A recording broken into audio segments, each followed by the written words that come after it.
Go. Did you guys know that you can make delicious caramel popcorn, also known as caramel corn, with just a few simple ingredients? That's right. All you need are some popped popcorn, some butter, let's see, some salt, and some brown sugar, corn syrup, and baking soda. That's the magic ingredient. And that's all you need to make a delicious treat that will impress your family and friends and save you some money. As you can see, these are Amazon prices.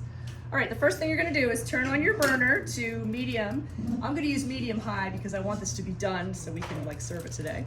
You wanna use a 2-quart sauce pot. This is actually a 1-quart sauce pot, but it works. The recipe said use 2-quart, but 1 quart will work. So I'm gonna add my butter. Actually, I'm gonna use this. Now this butter has been sitting out all night because I packed all my ingredients last night, but you can use cold butter, it doesn't matter. All right, so the butter is on its way to melting, and 1 stick of butter is half a cup. Did you know that? 1 stick equals half a cup. All right, so we're gonna add the next 3 ingredients. I'm gonna add brown sugar, 1 cup, packed brown sugar, boom, there it goes.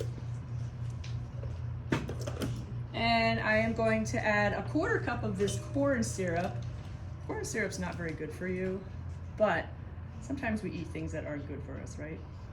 The corn syrup makes the texture of this caramel sauce really super nice. So I'm gonna add that. Okay, I'm gonna stir it up so it melts in with the butter. The butter's melting nicely. And I'm gonna add a 1/2 teaspoon of salt. This is my salt container, and I want 1/2 teaspoon. Give it some extra flavor. All right, so I'm gonna stir this all up so it blends nicely. And I'm gonna show you the color of it because that's gonna be important.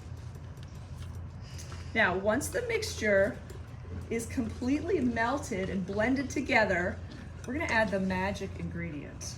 The magic ingredient for this, excuse me, I will give you the scientific name for it. It is sodium bicarbonate, also known as, anybody know? Baking soda. Baking soda, right? So the baking soda is going to be adding a little bit of acid to this. Do you know the difference between baking powder and baking soda? Anybody know? Well, let me tell you. Baking soda or baking powder has additional acid in the form of something called, it's an ingredient called cream of tartar. So we don't need baking powder, we just need baking soda. All right. So it looks like it's pretty well blended, if you can see that. Okay, you need to stand up, look at it. Now I'm gonna add my magic ingredient, which is the baking soda. I'm gonna add 1/2 teaspoon, and then I'll show you what it does. Baking is actually a science. It's like you're playing with a bunch of chemicals. So I add my baking soda, and as it blends in, you'll notice that the color of my syrup becomes a little lighter, and the syrup itself becomes a little fluffier.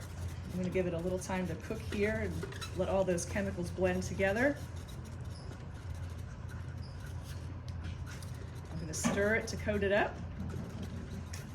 Okay. And now you'll see, I don't know if you can tell the difference, but now it looks lighter. Does it look lighter than it looked before? It looks a little bit lighter. It is. Okay, so now the last step is to add it to 6 cups of popped popcorn. I popped this with my air popper last night. I'm gonna turn off my burner so we don't have any fires here. So I'm gonna add this to my popcorn. Gotta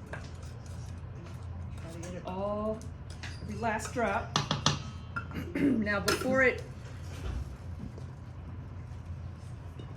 gets all coated, I'm going to spray just a little bit of pan coating. I'm going to stir this up, get it all mixed in. You want to try to keep stirring it until every kernel of popcorn has at least a little bit of caramel sauce on it. Scraping up from the bottom because some of it landed on the bottom. Now you can add in some fun stuff. You can add in like M&Ms, you can add peanuts. A lot of people like peanuts like Cracker Jacks have in them. Some people are allergic, so they want to stay away from that. And then as a final step at the end, you can take your caramel corn mixture and you can put it on a cookie sheet and you can pop it in the oven for like 10 minutes at 300 and make it get a little bit crunchy. We're not going to do that right now, so it'll be a little bit soft. And there you have your caramel corn. So instead of paying $10 or more for store-bought caramel corn, with a few simple ingredients, you can make your own and impress everyone that you know and love. Also, if you want the actual recipe for this because you want to try it at home, just message me in Schoology.